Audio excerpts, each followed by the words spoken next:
नमस्कार दोस्तों, स्वागत है आपका हेडलाइंस ऑफ द डे की सीरीज के आज के एपिसोड में। आज डेट 27 सितंबर और आज के जो इम्पोर्टेंट न्यूज़ हैं हम उन्हें एक बार विस्तार से देख लेते हैं।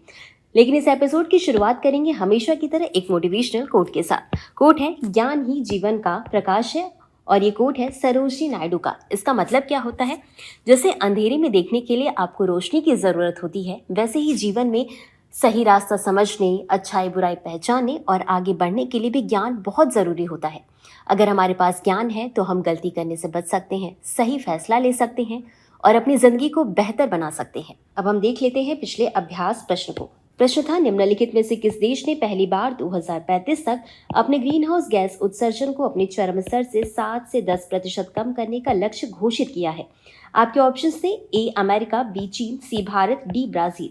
और इस प्रश्न का सही उत्तर है विकल्प बी चीन। अगर आप इसको डिटेल में समझना चाहते हैं, आप इसके पिछले एपिसोड में देख सकते हैं, हमने वहां पर इसे डिटेल में डिस्कस किया है। तो अब आगे बढ़ते हैं और शुरुआत करते हैं अपने एपिसोड की पहली न्यूज के साथ। न्यूज है, Trump slabs tariffs on drug, trucks, furniture. यानी कि ट्रम्प प्रशासन ने हाल ही में नए टैरिफ की घोषणा की है। 25 सितंबर 2025 को इन्होंने नए टैरिफ की घोषणा की है। एक बार देख लेते हैं ये कौन कौन से हैं। तो मुख्य बिंदुओं को देखेंगे तो ब्रांडेड दवाओं पर 100% टैरिफ, भारी ट्रकों पर 25% टैरिफ, किचन कैबिनेट और बाथरूम वैनिटी पर 50% टैरिफ, असबाब वाले फर्नीचर पर 30% टैरिफ लगाने की इन्होंने बात की गई है। और वहीं अगर इसके लागू होने की बात करें तो ये 1 अक्टूबर 2025 से लागू होगा। अब समझ लेते हैं इसके पीछे के कारणों को। तो ट्रम्प ने तर्क दिया है कि अमेरिका में जो है कि बाहरी उत्पादों की बड़े पैमाने पर बाढ़ आ रही है, जिससे कि स्वदेशी जो उत्पादन है उस पर फर्क पड़ रहा है। जो वहाँ के लोग हैं जो मैन्युफैक्चरिंग का काम करते हैं उन पर भी, उनके रोजगार पर इसका असर देखने को मिल रहा है। इस कारण ट्रम्प ने ये नया टैरिफ लागू करने की बात कही है। तो इसका सीधा सा उद्देश्य यही है कि अमेरिकी निर्माताओं को अनुचित प्रतिस्पर्धा से बचाना, यानी कि बाहर से जो उन्हें प्रतिस्पर्धा हो रही है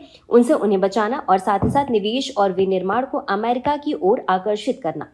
अब इसी के साथ अमेरिकी चैम्बर ऑफ कॉमर्स ने ये कहा है कि इस टैरिफ को नहीं लागू करना चाहिए। क्यों? क्योंकि जो अमेरिका के 5 आयात सबसे शीर्ष आयात वाले देश हैं वो है मैक्सिको, कनाडा, जापान, जर्मनी और फिनलैंड। और ये सभी देश जो है वो अमेरिका के बहुत ही करीबी हैं, मित्र हैं, साझेदार हैं, और इनसे अमेरिकी राष्ट्रीय सुरक्षा को कोई भी खतरा नहीं है। वहीं अगर हम मैक्सिको की बात करते हैं तो मैक्सिको जो है वो संयुक्त राज्य अमेरिका को मध्यम और भारी ट्रकों का सबसे बड़ा निर्यातक है।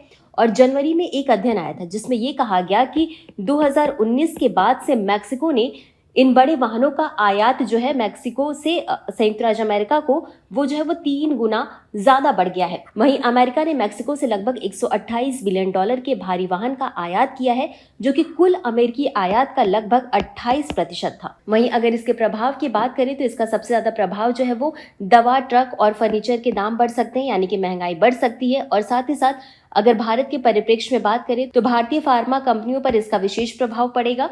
यानी कि भारत से जो फार्मा वाली चीज़ें थी वो अमेरिका को जो भी निर्यात की जाती थी उस पर इसका प्रभाव देखने को मिलेगा, जिससे कि भारत को नुकसान भी देखने को मिल सकता है।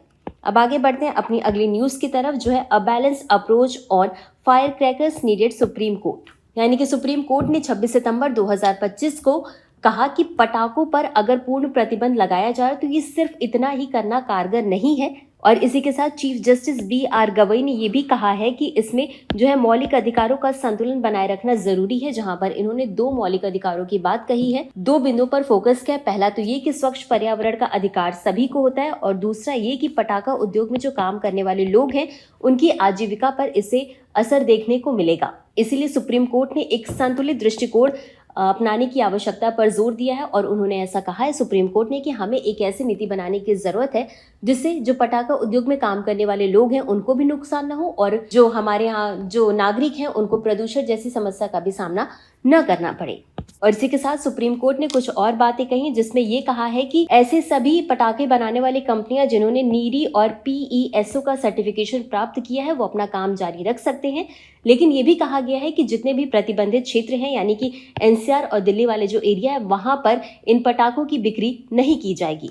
अब अगर पिछली सुनवाई और संदर्भ को एक बार देख लेते तो न्यायालय ने जो है कि अप्रैल 2025 में दिल्ली और राष्ट्रीय राजधानी क्षेत्र यानी NCR में पटाखों पर स्थायी प्रतिबंध की पुष्टि की थी। और उस समय सर्वोच्च न्यायालय जो है उसने नागरिकों का स्वच्छ वायु के मौलिक अधिकार को ध्यान में रखते हुए ये जो है प्रतिबंध लगाया था। लेकिन साथ ही साथ ये भी कहा था, यानी कि ये भी तर्क दिया था सुप्रीम कोर्ट ने कि ये जो प्रतिबंध है उसको सर्दियों या त्योहारों के मौसम के कुछ महीनों तक सीमित रखने से कोई भी लाभ नहीं होगा, क्योंकि पटाखों का जो भंडारण है वो साल भर केवल जो है वो सर्दियों का जो त्यौहार आता है, दिवाली का जो टाइम आता है, उस टाइम ही सबसे ज़्यादा बिक्री होती है इसकी और सबसे ज़्यादा इसका उपयोग किया जाता है।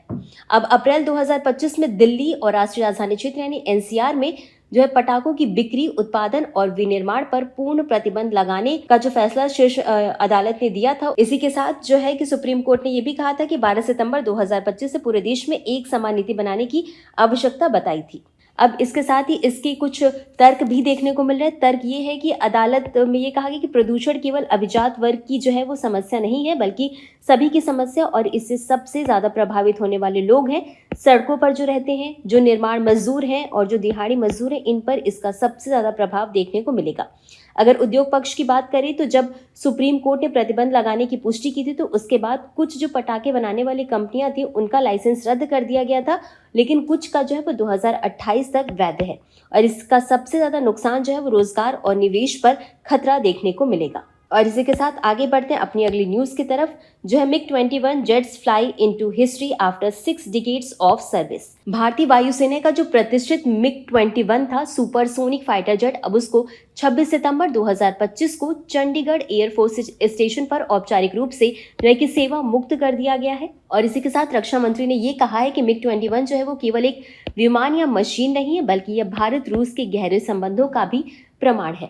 अगर MiG-20 की भूमिका की बात करें तो 1965, 1971 के युद्ध हो गए, आपका जो है कि कारगिल संघर्ष, बालाकोट एयर स्ट्राइक और ऑपरेशन सिंदूर, इन सब में ये जो जितने भी अभियान थे इसमें MiG-20 की विशेष भूमिका रही है। इसके साथ ही साथ हमने डिस्कस करा कि भारत और रूस के संबंधों में जो मजबूती है, तकनीकी आत्मनिर्भरता और ऑपरेशनल ताकत जो है, इसका प्रतीक माना गया किसको? MiG-21 को। आपको बता दें कि 1963 में MiG-21 को है जो पहली बार शामिल किया गया था वायुसेना में, और ये MiG-21 जो है वो भारत का पहला सुपरसोनिक लड़ाकू विमान था। और इसी के साथ IAF ने जो है वो 870 से अधिक MiG-21 विमान अब तक शामिल कर लिए हैं। और एक और बात कि जो MiG-21 है इसका एक उपनाम भी था, उपनाम इसका था क्या था? Flying coffin.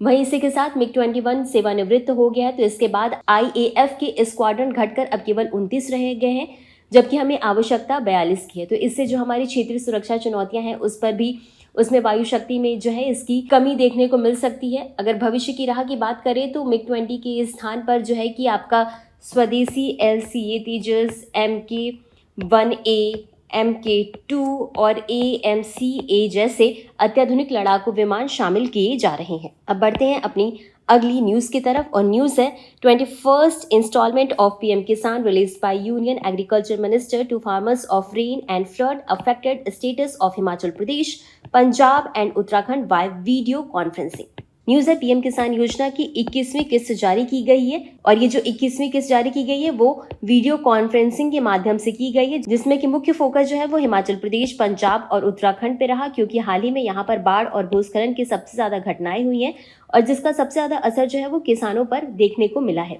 इसी के साथ जो पहला घोषित राहत पैकेज की अगर हम बात कर ले तो हिमाचल प्रदेश की अगर हम बात करें तो यहाँ पर आपका 1500 करोड़ रुपए है, पंजाब में आपका 1600 करोड़ रुपए है और उत्तराखंड में आपका जो है कि 1200 करोड़ रुपए की राहत पैकेज दी गई है। अगर वित्तीय सहायता की बात करें तो ये जो 3 राज्य हैं इसमें लगभग 27 लाख से अधिक किसानों को इसका लाभ मिलेगा। ये जितने भी किसान हैं उनके बैंक खातों में लगभग कुल 540 करोड़ रुपए से अधिक की राशि जो है वो सीधे अंतरित की जाएगी, यानी कि जितने भी किसान हैं उनका टोटल अमाउंट जो है वो 540 करोड़ रुपए या उससे अधिक हो सकता है। और ये जो सहायता है इसका सीधा सा उद्देश्य है कि हाल में जो आपदाएं देखने को मिली हैं उससे किसानों को समय पर राहत प्रदान करना। अब अगर हम बात करें PM किसान योजना की तो इसकी जो है शुरुआत वो हुई थी कि 2019 में, और इसका नोडल मंत्रालय कृषि एवं किसान कल्याण मंत्रालय है। इस लक्ष्य है क्या? छोटे और सीमांत किसानों की वित्तीय जरूरतों को पूरा करना।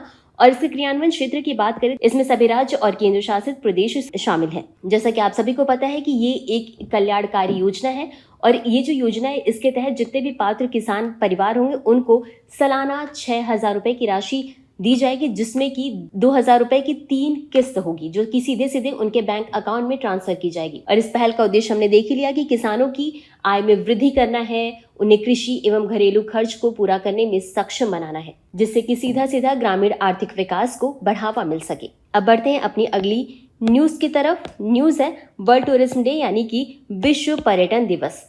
तो हर साल यानी प्रतिवर्ष 27 सितंबर यानी आज के दिन विश्व पर्यटन दिवस मनाया जाता है, जो कि संयुक्त राष्ट्र विश्व पर्यटन संगठन यानी UNWTO की एक पहल है। वहीं बात करें इस वर्ष की थीम की, तो इस वर्ष की थीम है पर्यटन और सतत परिवर्तन।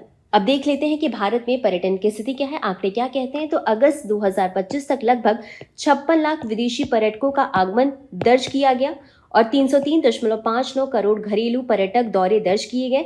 इसके साथ ही 2025 अप्रैल के दौरान भारत में चिकित्सा उद्देश्य के लिए आने वाले कुल विदेशी पर्यटकों की संख्या जो है वो 1,31,856 है, जो कि इस अवधि के दौरान कुल FTA जो है उसका लगभग 4.1% है, जो कि एक अच्छा खासा आंकड़ा है। तो अब इसी के साथ बारी है हमारे आज के अभ्यास प्रश्न की। प्रश्न देख लेते हैं। PM किसान योजना की शुरुआत कब हुई थी? आपके ऑप्शन है A 2018, B 2019, C 2020 या D 2023। इस प्रश्न का उत्तर हमेशा की तरह आपको कमेंट बॉक्स में देना है। तो आज के लिए बस इतना ही। मिलते हैं अगले एपिसोड में नई खबरों के साथ। तब तक के लिए धन्यवाद।